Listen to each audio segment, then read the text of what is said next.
There is a house I pass on my way down to Whitesburg, a small white clapboard house on a bend in the road, and every evening when I drive by in the fall of the year, I can see through the front window the kitchen table set for four. 4 plates, 4 glasses, the lamp on in the corner, and one woman sitting in the chair nearest the stove, eating alone, every night, the same as she has done since her last boy moved to Cincinnati in 2009. I don't know that she even sees it anymore. The 3 empty plates, the 3 empty glasses. I reckon the hands just do what the hands have always done, set the table, call it supper. That woman is not alone. I want you to know that before we go any further tonight. She is not the exception. She is the rule. I have known women my whole life. Good women, mountain women, women who would give you the coat off their back in a January ice storm, who set tables for families they no longer have, who cook for mouths that have been gone for years, who pour themselves out until there is nothing left in the pitcher, and then look around confused, wondering where everybody went. I aim to tell you tonight about when that started. I aim to name the moment, the long, slow moment that stretched across generations, when women stopped being women and became something else. When being a woman came to mean only what you gave and never what you kept. That is the question that has been sitting at my kitchen table since January of last year, and I have been turning it over in my hands for 17 months now, trying to find the right words. Sit a spell with me tonight. I think I have found some of them. I want to tell you what I saw because I think if you saw it too, you will know what I mean without me having to explain it too hard. I was 13 years old, sitting at the kitchen table in my mother's house, the summer of 1960. Granny Lula was at the range. She had been at the range since 4:30 that morning, and she would be there until 8 o'clock that night, with a pause to put the laundry through the wringer and another to walk up the road and check on Aunt Cora, who was feeling poorly. My mother did not sit down once that entire day. I watched her the way you watch something you are trying to understand. She did not look unhappy. That is the thing I want you to know. She did not look like a woman being wronged. She looked like a woman doing the thing that women do, moving from the range to the table, to the sink, to the garden and back, an endless loop, and at the end of the day she set out supper and refilled the plates before anyone asked, and ate standing at the counter because there was only room for 4 at the table, and there were 4 of them. I saw it, but I did not name it. I was 13. I thought that was what being grown looked like. The code was never written down. I have been looking through my mother's things for 30 years, and I have never found a piece of paper that said, "Give everything, keep nothing." But I heard it. I heard it in the way Granny Lula answered when I asked her once what she wanted for herself. She looked at me like I had asked her what color the moon was in Chinese. "Want?" she said. "I want your father to have a good supper. That is what I want." That was not performance. That was a woman who had been so thoroughly trained in the code that she could no longer hear the question behind my question. That is what stopped. That is what I am naming tonight.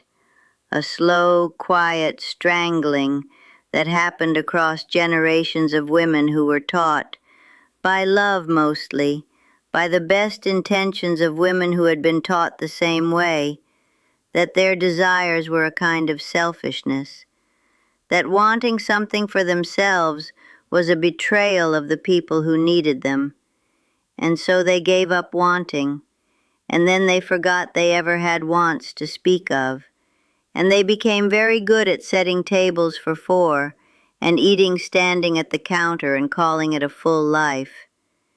That is not love. That is the inheritance. And the two rode in together for so long that most women I have known could not tell one from the other. I see it in Wanda, my middle daughter, 40 miles up the road, who has not taken a day for herself in 30 years. I see it in the way she sets food on the table before anyone asks, the same way I did, the same way Granny Lula did before me. I was plumb in the center of it for 60 years before I could see it plain. My mother gave me a recipe box when I married Ernest in 1964. I was 17 years old. It was a wooden box, the size of a bread loaf, with a little latch on the front that did not quite close all the way. Inside were 3x5 cards, recipes in my mother's handwriting, and some in her mother's handwriting before her, and a few in a hand I didn't recognize that must have been a generation back from that. Pearl's biscuits, Lula's stack cake, a green bean recipe with no name on it at all, just the ingredients, just the instructions, as if whoever wrote it could not imagine that her name would matter to anyone. I have kept that box on my counter for 61 years. I have fed Ernest his supper out of it, and my 5 children, and my mother in her last 9 years, and Mama Bishop in her last 4, and 14 grandchildren and more neighbors than I can count. That box fed half a hollow, and it was not until January of this year, sitting at this table at 4:30 in the morning with Ernest's enamel mug in my hands, that blue-gray mug with the chip on one side, the one I keep on the shelf because I cannot bring myself to put it in a cupboard, and the house quiet as I have never heard it in my life, that I pulled out a card and turned it over and looked at the back. Blank. Every one of those cards, 3 generations of women's hands, recipe after recipe, not one of them put her name on a single card. Not one of them wrote, "This is mine." They just wrote the instructions. They gave the food and stepped back. They fed you and then stood at the counter while you ate. I thought about Ernest's Bible on the side table. His name is in the front cover, in his own hand, because they gave it to him at Sunday school in 1956, and they put his name in it, Ernest Bishop. His book, his. I have never once, in 61 years, written my name in anything the way he wrote it in that Bible. I did not think to. The things that were mine were never labeled mine. They were just there to be used, and then passed on, and then used again by someone else. That is the metaphor I have been living. The thing passed down that is full of beautiful, useful, generous things, and not one piece of it is labeled with a woman's own name. Everything in it is for somebody else. Every card is an instruction for the making of a thing that will be given away. I'm fixin' to tell you the rest of it now. I promised you that at the start, and I have not forgotten. But first I want to tell you about some women I have known, because their stories will carry more of the truth than anything I can say plain. So stay with me a little while longer. Hazel Combs lived up the road from me for 40 years. Born in 1931, raised 4 sons on that ridge after her husband Clyde died of pneumonia in 1959. Hazel was 28 years old with 4 boys under 10 and a farm to keep. She did not, to my knowledge, stop moving for the next 60 years. Every Sunday of her life, that woman had a pot of beans on the stove by 7 in the morning. Her boys grew up, moved to different counties, married women who cooked their own beans. But Hazel cooked the beans anyway. She cooked them when only 2 boys came. She cooked them when none came. Near the end, I used to go sit with her on Sunday afternoons, and the smell of that kitchen would hit you at the door. Navy beans and ham hock, the same smell it had been for 60 years. And Hazel would look up and say, "I made plenty, Ruby. You sit down and eat. Hazel never quit. I want to say that plain. She was a hard, good woman, but she did not know, and I do not think she ever learned, how to make a pot of beans for nobody but herself and call it enough. She needed the boys to come. When they stopped, she kept serving anyway, into the empty room because it was the only self she had. Hazel died in 2017 at 86 on a Sunday morning, and her oldest boy told me there was a pot on the stove, still warm. That is not love failing. That is a woman who was never taught that she was allowed to stop. Lottie Perkins played the organ at Rockcastle Baptist for 40 years. She never married. Her mother was sick and Lottie stayed to care for her, which everyone understood. Then her mother died, and Lottie was 67 and had nowhere to put the years. She kept playing the organ. Just a closer walk with thee, how great thou art, in the garden. Every Sunday the same hymns, her hands worn smooth on those keys, and a face that had gotten very still, not sad exactly, still, like a pond in late November when nothing moves on the surface anymore. I asked her once what she did with her time on the weekdays. Lottie looked at me with those still eyes and said, "I keep the church clean, Ruby. I polish the pews," as if keeping was the same as living, as if tending the place where other people came to sing was the same as singing herself. Lottie gave her music to that church for 40 years and kept not a note of it. That is not virtue. That is what the inheritance does to a woman when nobody interrupts it. Verla Hall worked with me at the school in Whitesburg for 11 years, cleaning the cafeteria floors. We were in there by 5 in the morning, 2 women pushing mops in the dark before the children came. Verla's middle boy got into trouble with pills in the early 90s and never came out of it. He died in 1996. She was 53. I was with her in that cafeteria the Monday after the funeral, and she was not crying. She was working, just working, head down, the mop going back and forth on the tile. I said, "Verla, you don't have to be here today." She looked at me and said, "Ruby, if I stop moving, I don't know what happens." So I moved my mop next to hers, and we cleaned that floor without another word. Verla retired in 2000. She moved to Harlan County, and I lost track of her after a while, the way you lose track of people when the common ground disappears. I do not know if she ever found a place to put that grief. Some wounds I cannot tell you how they ended, and I think that not knowing is part of what I am trying to say tonight. Now I have to tell you something I am not proud of, something about Bertie Combs, the church secretary at Rockcastle Baptist, and something about myself. Bertie was the woman who knew everyone's grief. First one at your door with a covered dish when you lost someone.